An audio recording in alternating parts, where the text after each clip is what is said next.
Hi, I'm Executive Chef Brett Maddock from Arnold Palmers restaurant in Quinta, California. Today I'm going to make you a pepper-crusted New York strip with rosti potatoes and cognac sauce. This is going to be a great dish for a special occasion because this is going to be made for 2 people. The things that you need to have is a New York strip here. This is about a 10-ounce New York strip. I got some rosemary and thyme chopped, about a 1/4 cup of Gruyere cheese, 2 portobello mushrooms, which are a mini portobello, 3 shallots, always going to have your salt and pepper, black peppercorns, your russet potatoes, and a little bit of cognac right there.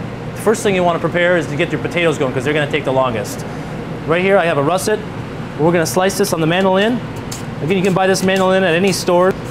They're used quite common these days, a lot in the kitchen. I'm going to slice this. You can see how thin I'm slicing it here. What's going to happen is there's a lot of starch on a russet potato here, so this is going to stick very well in the Teflon pan that you have to use. Rosti potato actually comes Swiss potato. Rosti means golden or brown. So basically what we're making is we're making a hash brown. So I'm going to use about 1 potato. And once I get down too far, I'm going to keep turning this potato so that I don't cut my fingers here. There you can see the potatoes cut nice and thin. Next thing I'm going to do is I'm going to soak this in water for about, if you have an hour, it'd be perfect. You can see when I put this in the water that you're going to see all this starch coming right out of the potato, which won't release all of it, but it'll take some of it out. Now that the potatoes have soaked, I'm going to try to release as much water as possible out of there. Okay, that's perfect right there. Now we're going to add some ingredients here. You're going to do the rosemary and thyme chopped. Just about a teaspoon. We've got the Gruyere cheese. This is a strong Swiss cheese, fabulous flavor. Always a little salt, a little black pepper. And I'm just going to add a little bit of butter to that. Just about a tablespoon of butter. Again, I'm making this for 2 people here. Once that is, I'm just going to double check my pan. I can hear it sizzling. These potatoes, I'm going to put these in the center of the saute pan. I'm going to keep stacking that. Just like making a hash brown. These potatoes are fabulous. You want to do it for pork, chicken, beef. You can see right now I'm just kind of pushing in those potatoes just a little bit just to kind of make it nice and round. Presentation is everything here. And what you're going to do is this is going to take about 10 minutes to do, 5 minutes on each side. While that's cooking, we're going to do the New York strip. Now you can use a filet, skirt steak, ribeye, whatever you prefer for steak. Today I'm going to use a New York strip. I always season very well, salt, and I'm using a grinder. The top of a grinder here, when I close it, the finer it is. You can see how fine that is.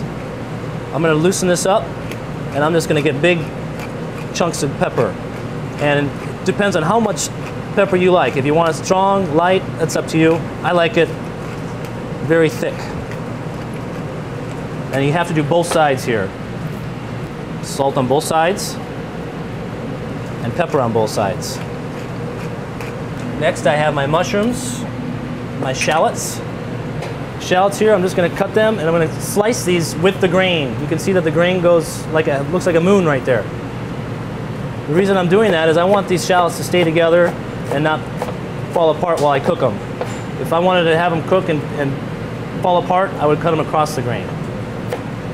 Shallots, you can buy them peeled or unpeeled. I prefer to have them peel them yourself for better flavor.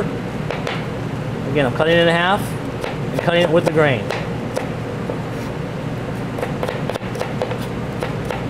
Okay.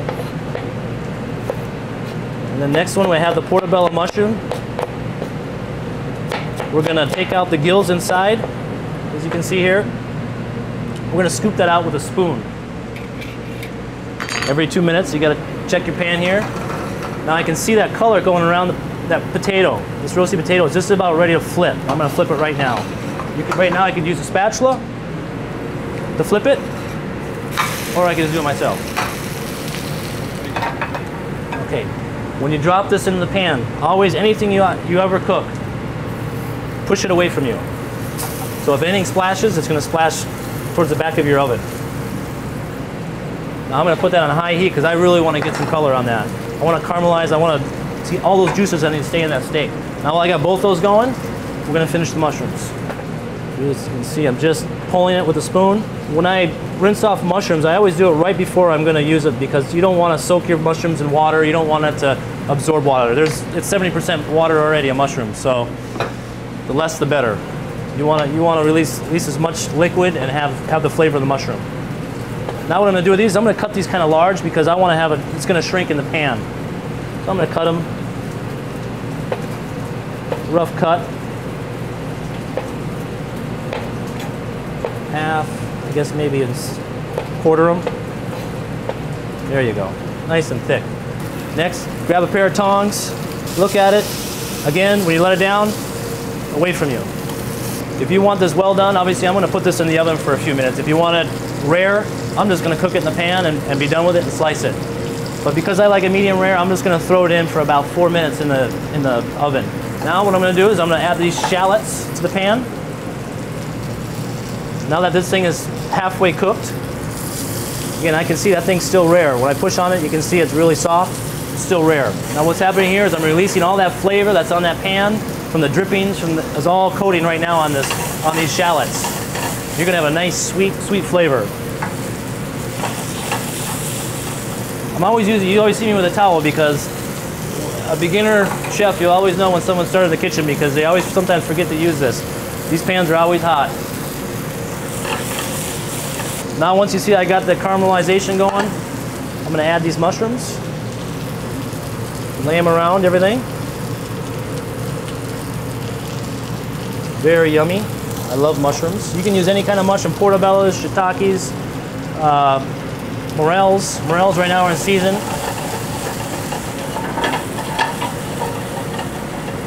So this is where I'm going to put in the oven for about 4 minutes. Once I pull the steak out, I'm going to let that steak rest for about 4 minutes. The reason for that is you're going to keep all those juices that would release out if I cut that, will stay in that steak and it will be the moistest steak you've ever had. Now that it's been in there for about 4 minutes, this is where I'm going to let the steak rest. Lay that on a plate. Now we're going to make the sauce. I have a very hot pan here, so I'm not going to dump this all in at one time over the flame. I'm going to take the time, otherwise you're going to have flames hitting your ceiling. Okay? So now, if you want to have some fun and be careful, you go by that flame, you see how it just lit up, just like that. You can look like the real chef. Okay. I got some brown sauce here, which you can buy at any supermarket. It's like a Bordelais sauce, brown sauce. Got about 4 ounces there with the brandy. Now I'm just going to reduce it just for about 1 minute. 1 minute. For a little bit more flavor, I'm just going to add a little bit of our chopped herbs we had, rosemary and thyme. We grow rosemary and thyme here at the restaurant all the time. It's very, very easy to grow. That's a perfect consistency right there of the sauce. You can see how when I move it right there, everything's just sticking together.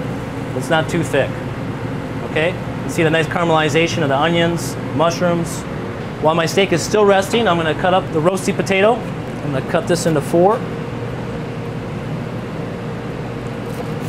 Okay?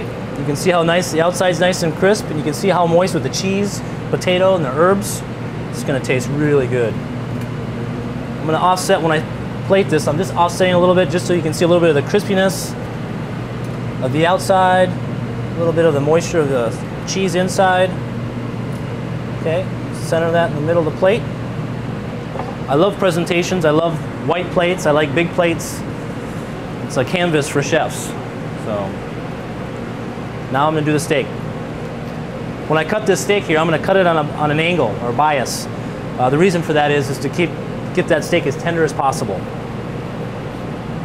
Now this is a perfect medium rare right here.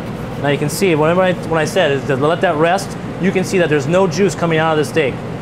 You've seen people cut or you've done it yourself, you slice it and the blood just starts rolling right off the cutting board. So as I'm slicing this on an angle here, you can see that letting that rest for 3-4 minutes, you will keep all that juice inside.